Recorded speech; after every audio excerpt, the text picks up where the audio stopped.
السلام علیکم ورحمۃ اللہ وبرکاتہ۔ محترم ناظرین کرام، اب ہم اور ایک قدم بڑھتے ہوئے آپ کے سامنے پیش کرنے جا رہے ہیں تختی نمبر 24۔ تختی نمبر 24 ادغام یرملون۔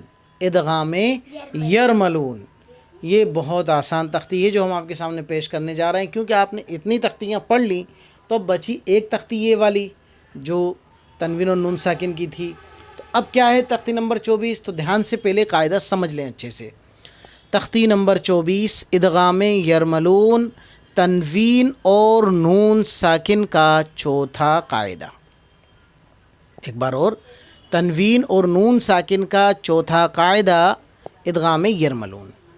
تنوین یا نون ساکن کے بعد جو حرف آتے ہیں تو ان کو جو تقسیم کیا گیا ہے وہ 4 تختیوں میں تقسیم کیا ہے۔ کتنی تختیوں میں؟ 4۔ پہلی تختی تھی اظہار، دوسری تھی اخفاء، تیسری تھی اقلاب، اب چوتھی آئی ادغام۔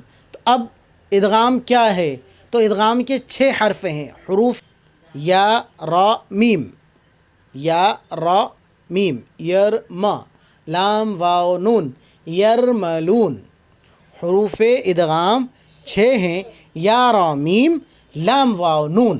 حروف ادغام 6 ہیں، یا را میم لام واو نون۔ تو یہ ہیں حروف ادغام 6۔ ان کو یاد رکھنے کے لیے ان کا جو مجموعہ ہے وہ ہے یرملون۔ حروف ادغام 6 ہیں، ان کا مجموعہ یرملون ہے، تاکہ ہم لوگ یاد رکھ سکیں۔ یا را میم یرم لام واو نون لون، یرملون۔ ان کو حروف ادغام کہتے ہیں، ان کو حروف ادغام کہتے ہیں، یا ان کو حروف یرملون بھی کہتے ہیں۔ اب قاعدہ کیا ہے؟ اس قاعدے کو 2 شفٹوں میں بیان کیا گیا ہے، 2 حصوں میں تقسیم کیا گیا ہے۔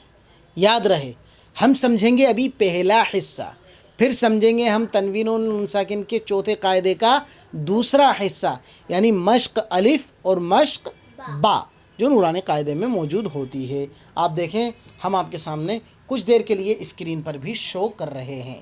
آپ دیکھ سکتے ہیں اسکرین پر کہ ہم آپ کو جو پہلے بتا رہے ہیں، پہلی مشق وہ ہے ادغام بلا غنہ کی، یعنی ادغام بغیر غنہ کے پڑھے جانے والے حروف۔ تو یہ دیکھیں آپ، اب وہ ہم آپ کے سامنے پورا پیش کر رہے ہیں۔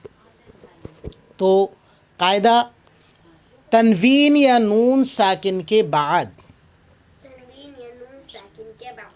حروف یرملون میں سے کوئی حرف آ جائے تو لام اور را کی صورت میں بغیر گنہ کے ملا کر پڑھیں گے۔ اس کو ادغام بلا غنہ اور ادغام تام بھی کہا جاتا ہے، لیکن ہمیں سمپل یہ یاد رکھنا ہے کہ بس ادغام بلا غنہ، بلا مطلب نو نہیں، یعنی بغیر گنہ کے پڑھے جانے والے حرف، بغیر گنہ کے پڑھے تو جائیں گے لیکن ملا کر پڑھے جائیں گے، بغیر گنہ کے پڑھے تو جائیں گے لیکن ملا کر پڑھنا ہوگا۔ ٹھیک، تو چلیے اب ہم شروع کرتے ہیں بورڈ پر 2 حرفوں کی مثالیں، لام اور را۔ دیکھیے تختی نمبر 24، کیا تختی نمبر 24، تختی نمبر 24، نام کیا ہے؟ ادغام ادغام یرملون۔ کیا؟ یرملون، یرملون، ادغام یرملون۔ کتنے حرف ہیں؟ یہ 6 حرف ہیں، 6 حرف ہم یہاں پر لکھ رہے ہیں۔ دیکھیے، یا، را، میم، لام، واو، نون، یہ حروف ادغام کہلاتے ہیں۔ کیا کہلاتے ہیں؟ حروف ادغام۔ کیا کہلاتے ہیں یہ؟ حروف ادغام۔ یہ لکھ دیا ہم نے یہاں پر، ٹھیک ہے نا؟ 6 ہیں، کتنے ہیں؟ حروف ادغام کتنے ہیں؟ 6، یہ لکھ دیا ہم نے 6 حروف ادغام 6، یہ اردو میں 6، یہ انگریزی میں 6 حروف ادغام 6 ہیں۔ اب ہم نے جو قاعدہ پہلا قاعدہ جو ہم پڑھنے جا رہے ہیں اس میں یہ جو بتائیں گے وہ یہ ہے کہ بغیر گنہ کے ملا کر پڑھے جائیں گے۔ تو وہ کون کون سے حرف اس میں سے یہاں ہم نکال لیں گے؟ یہاں سے لام نکال لیا ہم نے اور را نکال لیا ہم نے۔ اب یہ 4 بچے ہیں۔ کتنے بچے ہیں؟ ان 4 کا قاعدہ ہم بعد میں پڑھیں گے۔ ان 4 کا قاعدہ ہم کب پڑھیں گے؟ بعد میں پڑھیں گے۔ تو اس کو اب کیا کر دیتے ہیں؟ صاف۔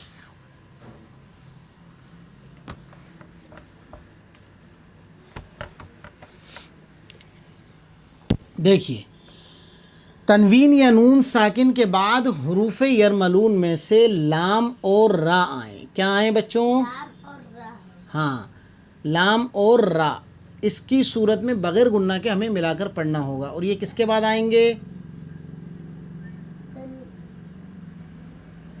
زور سے بولو۔ ویری گڈ، ماشاء اللہ۔ تنوین اور نون ساکن کے بعد اگر لام اور را آتے ہیں تو کیا ہوگا؟ بغیر گنہ کے ان کو ملا کر پڑھیں گے۔ اس کو ادغام بلا گنہ کہتے ہیں۔ تو کیسے ہوگا؟ تو دیکھیے، ہم کوئی ایک مثال لکھتے ہیں۔ سب سے پہلے ہم لیتے ہیں مثال کس کی؟ را کی۔ سب سے پہلے نورانی قاعدے میں را کی ہی مثالیں لکھی ہوتی ہیں، تو ہم سب سے پہلے را کی ہی مثالیں لیں گے، اور اس میں بھی ہم سب سے آسان مثال آپ کے سامنے پیش کرنے جا رہے ہیں، را کی۔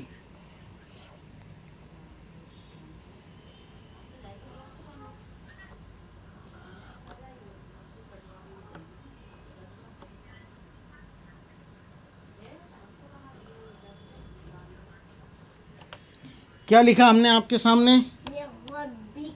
ماشاء اللہ، کیا لکھا؟ بہت خوب، کیا لکھا؟ اب دیکھیں آپ ایک چیز اس میں، یہاں پر میم نون زیر من یعنی نون ساکن کے بعد را آیا ہے، اور را پر کیا آئی ہے؟ تشدید۔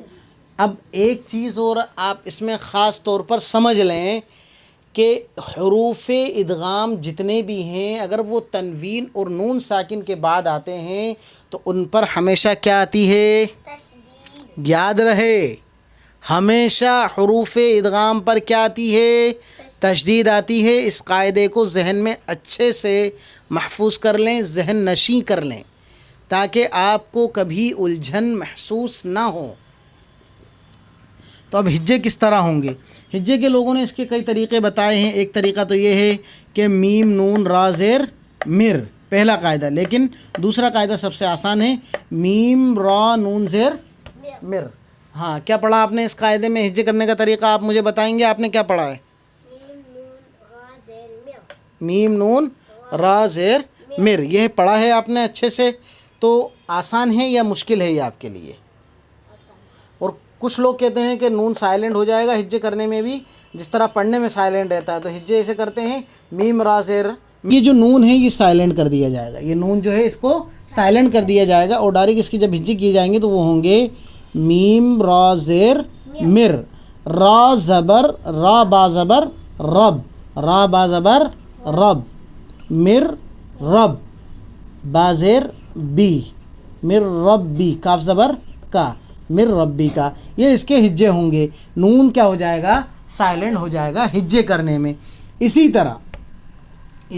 طرح اگر ہمیں ہجے کرنا پڑے کس کے؟ لام ادغام لام کے، تو اس میں بھی کیا ہوگا؟ نون کیا ہو جائے گا؟ سائلنٹ ہو جائے گا۔ تو ہم اس کی بھی مثالیں لکھ دیتے ہیں آپ کے سامنے۔ تو اس کی سب سے پہلی مثال ہم آپ کے سامنے پیش کرنے جا رہے ہیں، سورۃ الاخلاص کی ایک آیت ہے، وَلَمْ يَكُنْ لَهُ كُفُوًا أَحَدٌ۔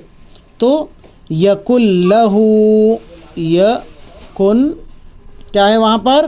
یکن لہو، یکن لہو، یکن لہو، ادغام لام، ادغام لام۔ اب یہاں پر ہجے کیسے ہوں گے؟ تو کریں ہجے، یا زبر یا، کاف لام پیش کل، نون سائلنٹ، کاف لام پیش کل، یکل، لام زبر لا، یکل لا، ہا الٹا پیش ہو، یکل لہو، نون یہاں بھی کیا ہو جائے گا؟ ہجے کرنے میں سائلنٹ ہو جائے گا۔ اور لوگوں نے دوسرے جو طریقے بتائے ہیں کہ نہیں، یا ہاں کاف نون لام پیش کل، یکل، تو وہ بھی ٹھیک ہے اگر آپ کرنا چاہیں، لیکن سب سے بہتر یہ ہے کہ جس طرح اس کے پڑھنے کے طریقے ہیں ان کے حساب سے ہی ہجے کروائے جائیں. کیوں کہ یہاں پر نون سائلنٹ ہو جائے گا, یہاں پر نون ساکن کیا ہو جائے گا, سائلنٹ ہو جائے گا تشدید کی وجہ سے. تو یہ رہا آپ کے سامنے ادغام بلا غنہ کی مثالیں. اب ہم آپ کے سامنے پیش کریں گے ادغام مع الغنہ یعنی ادغام ناقص کی مثالیں. تو بنے رہیں آپ ہمارے ساتھ, اس کا سیکنڈ پارٹ ہم آپ کے سامنے پیش کرنے جا رہے ہیں فوراً.